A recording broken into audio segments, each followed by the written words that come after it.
ఒక freely falling body consider చేసుకున్నాం. దాని మాస్ ఎంత ఉంది? m మాస్ ఉంది. ఆ ఆబ్జెక్ట్ గ్రౌండ్ నుంచి h హైట్ లో ఉంది అనుకున్నాం. సో ఈ సిచ్యువేషన్ లో మనం ఏం చేయబోతున్నాం అంటే ఒక 3 పాయింట్స్ కన్సిడర్ చేసుకొని 3 పాయింట్స్ దగ్గర ఎనర్జీ అనేది total energy of the body same ఉంది అని ప్రూవ్ చేయబోతున్నాం. అలా ప్రూవ్ చేస్తే అది లా ఆఫ్ కన్జర్వేషన్ ఆఫ్ ఎనర్జీని ఒబే చేసినట్టు. ఓకేనా? సో ఫస్ట్ పాయింట్ ఏ అనుకుందాం. ఈ పాయింట్ దగ్గర ఒక ఆబ్జెక్ట్ ఉంది.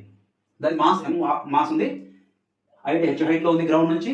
Initial velocity 0. Freely falling body అన్నాం కదా. ఫ్రీలీ ఫాలింగ్ బాడీ అంటే ఏంటి? ఒక ఆబ్జెక్ట్ ని త్రో చేయకుండా గ్రావిటీ స్పేస్ లో ఫ్రీగా డ్రాప్ చేస్తే దాన్ని ఫ్రీలీ ఫాలింగ్ బాడీ అంటాం. ఇనిషియల్ వెలాసిటీ ఎప్పుడు ఫ్రీలీ ఫాలింగ్ బాడీకి 0 ఉంటుంది. సో ఫస్ట్ ఏ అనే పాయింట్ దగ్గర దాని టోటల్ ఎనర్జీని క్యాలిక్యులేట్ చేద్దాం. అట్ పాయింట్ ఏ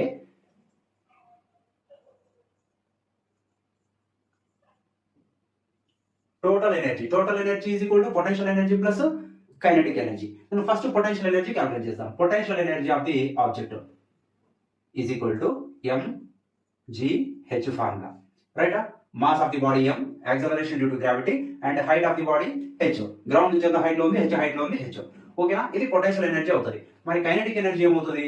చూడండి, kinetic energy of the body is equal to formula ½ mv². Okay, v అంటే ఏంటి? వెలాసిటీ. ఈ పాయింట్ దగ్గర ఉన్నప్పుడు వెలాసిటీ ఎంత ఉంది? దానికి 0. కాబట్టి కైనెటిక్ ఎనర్జీ ఏమవుతుంది? Kinetic energy is equal to ½ into mass into u², 0², right? So kinetic energy is equal to 0. మరి టోటల్ ఎనర్జీ ఏమవుతుంది? Total energy